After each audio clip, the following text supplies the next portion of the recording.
Junio les comentaba que es el mes de la salud mental masculina, una conmemoración que busca visibilizar una realidad tan preocupante como silenciosa. Aunque cada vez hablamos más de salud mental, existe una cifra que sigue interpelándonos. Los hombres son quienes más mueren por suicidio. En América, por cada mujer que fallece por esta causa, mueren cerca de 4 hombres. Detrás de estos números hay historia, familia, sufrimiento que muchas veces permanecieron ocultos hasta que fue demasiado tarde, lamentablemente. ¿Por qué ocurre esto? Los especialistas apuntan a una combinación de factores sociales, culturales y emocionales. Durante generaciones muchos hombres han sido educados para mostrarse fuertes, resolver solo sus problemas y ocultar a aquellos que les duele. Se les enseñó a asumir responsabilidades, pero no necesariamente a reconocer, comprender y expresar sus emociones. Hablar de salud mental masculina no es hablar únicamente de enfermedad, es hablar de prevención, de vínculos, de bienestar y de la importancia de pedir ayuda a tiempo. Es comprender que expresar tristeza, miedo o angustia no es una señal de debilidad, sino una herramienta fundamental para cuidar la vida y la salud. Para profundizar en este tema tan relevante, sobre todo en este mes, hoy nos acompaña el médico Diego Fuentealba García Huidobro, encargado de los programas de salud mental, demencia, detección, intervención y referencia asistida y prevención del suicidio del CEFAM de la Junta. Con él vamos a conversar sobre los desafíos de cómo atacar de una u otra manera la salud mental masculina. Diego, ¿qué tal? ¿Cómo le va? Bienvenido a la radio Puyuhuapi. Muy buenos días, muchas gracias por la invitación. Gracias por asistir digitalmente, virtualmente. Esta entrevista la vamos a grabar también, va a quedar disponible posteriormente en nuestras redes sociales. Gracias también al CEFAM de la Junta y a Cami, también mi productora allá en la Junta. Oiga, doctor, ¿por qué sigue siendo tan difícil para muchos hombres hablar del tema emocional? ¿Qué es lo que se cree al respecto? ¿Cuáles son las teorías? De ahí estábamos viendo números que son bien terribles, números en el caso de suicidio. Es bien complicado, la verdad. Hay distintos factores que llevan a que hombres consulten menos ya por problemáticas de salud mental, porque tal como mencionas, en realidad no es que les afecten menos, sino que afectan en un porcentaje similar a las mujeres, ¿ya? Y hay algunas patologías específicas donde los hombres están por sobre las mujeres, ¿ya? Entonces, factores culturales, por cierto, afectan, factores de crianza, ¿cierto? Y que tienen que ver con que el hombre tiene que ser fuerte, el hombre no llora, el hombre tiene que estar siempre ahí presente, y todo esto en realidad son mitos, porque el hombre, al igual que la mujer, tiene sentimientos, puede estar triste, puede sentir miedo, ansiedad, ¿cierto? Pero nosotros, la verdad de las cosas es que validamos mucho más que el hombre esté irritado, enojado, ¿cierto? Sí. Socialmente, ¿ya? Pero ahí el tema de cómo comunicamos esto, en qué nos apoyamos cuando estamos tristes, es algo que tenemos que conversar, y para eso está el programa de salud mental, está el CESFAM y hay distintos programas ministeriales, y en este caso en la posta ahí de Puyuhuapi, donde podemos abordar estas situaciones. Ya, vamos a ir a eso, doctor. ¿Cuáles son las señales, cree usted, a las que tienen que estar alerta, sobre todo los familiares? Porque está bien, si el hombre no consulta, pero deben haber algunas señales que los familiares, la gente cercana, las parejas pueden identificar.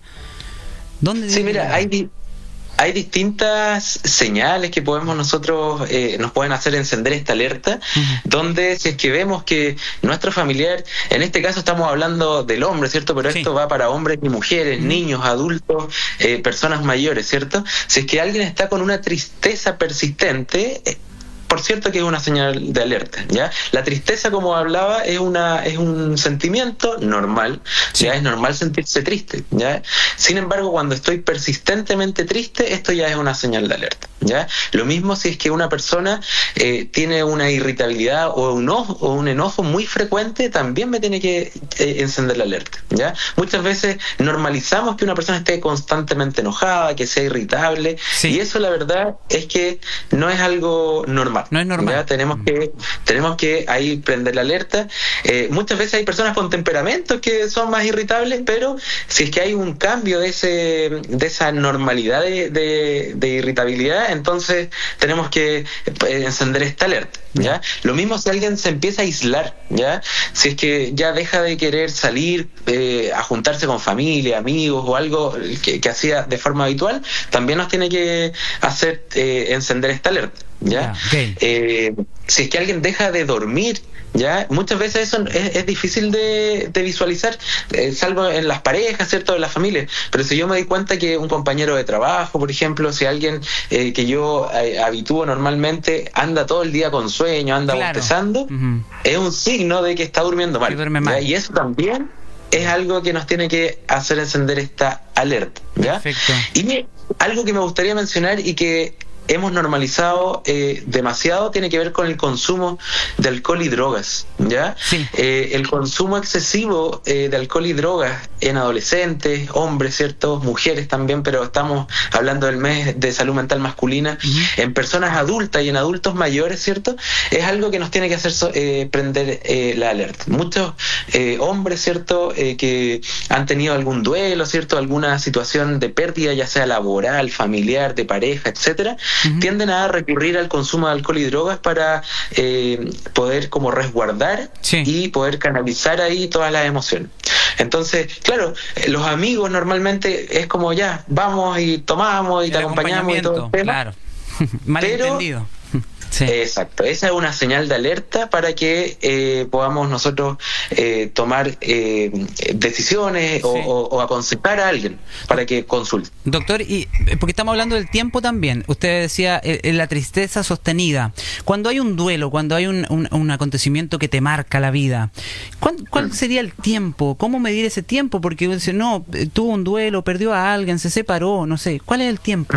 ¿O cómo se debería medir? Esa es una muy buena pregunta porque ha ido cambiando. En la psiquiatría antes habían tiempos establecidos y uno podía llamarle algo un duelo patológico cuando pasaba más de 6 meses o incluso algunos decían 2 años con una tristeza persistente después de alguna pérdida, ¿ya? Sí. Sin embargo, eso ahora cambió, ya no hay tiempos establecidos, ¿ya? Los duelos son procesos personales que tienen que tener un acompañamiento, ¿cierto? Normalmente familiar o de amistades, pero si es que nosotros vemos que una persona deja de trabajar, deja de compartir, deja de dormir, ya inmediatamente tenemos que tener una alerta ahí, ya independiente la causa. Ya, porque hay una causa que explica obviamente que esté ocurriendo esto, pero no significa que yo deba no tratar aquello, no acompañarlo. ¿Ya? Entonces es importante también que alguien que está pasando por un duelo, sufriendo por un duelo, ¿cierto? Consulte, porque nosotros en la posta, en el CESFAM La Junta, ¿cierto? Tenemos el equipo profesional para acompañar a estas personas. Sí, hablemos de eso, doctor. ¿Qué herramientas o redes de apoyo tenemos acá en las diferentes postas y el CESFAM? Y sobre todo sobre este plan de salud mental, el programa de salud mental. Eso, el programa de salud mental es una prestación que se ofrece a nivel nacional. Nosotros en la localidad, ¿cierto?, de La Junta, que incluye obviamente a Raúl Marín, Puyuhuapi y Lago Verde, tenemos la prestación a través de rondas, ¿ya? Ahí va el equipo de trabajadora social, que es Camila Díaz, la productora que mencionaba, ¿cierto? Camila, sí. La psicóloga Francisca Sánchez está actualmente yendo a las localidades, ¿ya? Además tenemos en Puyuhuapi a la doctora Aline Morales, que es la encargada de ver a los pacientes, ¿cierto? Sí. Y tenemos el acompañamiento del equipo de Senda, ¿ya? Tenemos el trabajador social Carlos García, que se traslada a las distintas localidades para atender específicamente a los pacientes con consumo problemático de alcohol y drogas, y estamos en proceso de búsqueda de un psicólogo. Ya paso el aviso ahí porque si hay algún psicólogo interesado, estamos en un proceso de selección de psicólogo porque hace poco nos dejó el psicólogo de Senda, ¿ya? Entonces tenemos el equipo multidisciplinario de psicólogo, trabajador social y médico que puede acompañar mediante un proceso, ¿cierto?, a los distintos pacientes que consultan por situaciones de salud mental. Ahí nosotros hacemos una categorización de riesgo y determinamos si el paciente tiene que ser atendido por el equipo o de ser derivado a un equipo especialista de psiquiatría. De psiquiatría, ¿ya? Sí. Eso le iba a contar. Psiquiatría. En este caso, nosotros derivamos para atenciones remotas que se hace a través de telemedicina por el equipo de COSAM Aysén, ¿ya? De Puerto Aysén, donde hay psiquiatra, trabajador social, psicólogo, terapeuta ocupacional, nutricionista y kinesiólogo que acompañan a los pacientes que lo requieren. Doctor, ¿ya? ¿y en el caso de requerir medicación, también eso se puede hacer por telemedicina? Nosotros tenemos un arsenal terapéutico, ya, donde podemos abordar las principales patologías de salud mental que afectan a la población, siendo ellas la ansiedad, la depresión, trastornos del sueño, ¿cierto? Algunos trastornos de la personalidad y algunas otras patologías como la epilepsia, esquizofrenia, entre otras, ¿ya? Eso lo tenemos nosotros como posta y como CESFAM, ¿ya? Cuando hay algunos medicamentos que son más específicos, lo mandan desde el COSAM, ¿ya? Okay. En el fondo, el paciente no tiene que moverse, digamos, las cosas. El paciente tiene que acudir al lugar más cercano, que en este caso es la posta, sí. Hay los auditores que nos escuchan, y se hacen las gestiones para que se puedan enviar todas las medicaciones de forma mensual. Perfecto. Bueno, en el caso de Puerto Cisnes, el hospital, porque recordemos que también nos escuchan ahí en Puerto Cisnes, en Villa Mengual, a esta hora de la mañana. Estamos conversando sobre salud mental masculina acá con el médico Diego Fuentealba desde el CEFAM de la Junta. Entiendo que está de turno, así que no le vamos a quitar más tiempo. Si un hombre en este momento que nos está escuchando, uno o varios, siente que lo está pasando mal emocionalmente, pero aún no se atreve a pedir ayuda, no se atreve a hablar con un familiar, ¿cómo lo puede hacer? ¿Qué mensaje le deja? Sí, mira, algo que tú mencionabas al principio, es importante que las personas sepan que la salud mental es parte de una salud integral, ¿ya? Ahí es algo fundamental. Si no tengo salud mental, no voy a poder estar bien, no voy a poder disfrutar, no voy a poder compartir con mi familia y amigos de una manera plena, ¿ya? Y eso es lo que se busca a través de la salud mental, ¿ya? Otra cosa que le mencionamos a los hombres es que pedir ayuda no es una señal de debilidad, ¿ya? Eso es súper importante, ¿ya? Ahí es algo que nos interesa bastante, que quede como mensaje, porque los hombres tienden a consultar menos, ¿ya? Y nadie debería enfrentar sus dificultades solos, ¿ya? Esto es súper importante. Las personas masculinas que consultan se sienten súper apoyados y siguen viniendo, ¿ya? O sea, es como la barrera que tenemos, el primer paso de barrera. Claro, romper esa barrera. Es fundamental. Entonces ahí los auditores que nos escuchan, consulten si lo están pasando mal, si están durmiendo mal, si están con una tristeza persistente, si están con un consumo problemático de alcohol y drogas. Por favor, consulten. Nosotros estamos preparados para escucharlos, para que ustedes se sientan seguros en un espacio, que es una palabra que me interesa que se quede también, la confidencialidad, ¿ya? Nosotros vivimos en comunidades pequeñas, claro, donde hay mucho miedo a que la información que yo vaya a comentarle al profesional se difunda a la comunidad, sí, ¿ya? Acá nosotros tenemos como profesionales que cumplir con la confidencialidad de la atención, ¿ya? Y eso, al menos acá, desde que yo estoy encargado del programa de salud mental, se ha cumplido, y es algo que estamos recordando constantemente a los profesionales para que las personas sientan la seguridad de venir y de contar por lo que están pasando, ¿ya? Así que ahí el llamado, en primer lugar te agradezco el espacio, porque para nosotros es fundamental que las personas que lo están pasando mal sepan que hay ayuda, ¿ya? Y hay un número que me gustaría que lo pudieran anotar, sí, y ahí estar compartiendo, que es el asterisco 4141, ¿ya? Okay. Este fono es un fono de prevención del suicidio, ya, donde hay psicólogos las 24 horas del día, ya, los 7 días de la semana, que están capacitados para acompañar y atender, además de orientar a quienes están pasando por un momento de desesperación, donde no ven otra salida que el suicidio. Okay. Ya, entonces las herramientas están, hay que saber utilizarlas. Las personas que llaman a este número son derivadas de forma interna hacia los distintos dispositivos de salud, postas, CESFAM, para que puedan ser contactados de forma precoz. Súper, o sea, más claro, imposible. Asterisco 4141 es el fono absolutamente gratuito, confidencial, de asistencia a las personas que estén pasando un mal momento y que no aparezca nada en el horizonte que no sea el suicidio. Hay muchísimas cosas más. La vida es maravillosa, así que muchas gracias, doctor, por haber estado con nosotros esta mañana en Radio Puyuhuapi, sonando también en La Voz del Mar y Radio Rayén de Amengual.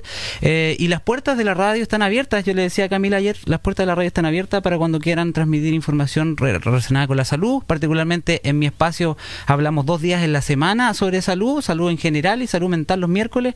Así que muchas gracias por haber estado hoy día. Te agradezco y ahí vamos a ponernos en contacto porque me interesa bastante que podamos ir hablando de otros temas. Quizás podríamos una vez al mes estar ahí conversando acerca de salud mental. Súper. Muchas gracias, doctor, y que tenga buen turno. Muchas gracias, saludos. Chao. Ahí pasaba el doctor Diego Fuentealba García Huidobro del CEFAM de la Junta, que con interesante información, interesante, no sé, díganme ahí en redes sociales qué les pareció lo que hablamos. Esto va a quedar grabado obviamente para que puedan escucharlo nuevamente.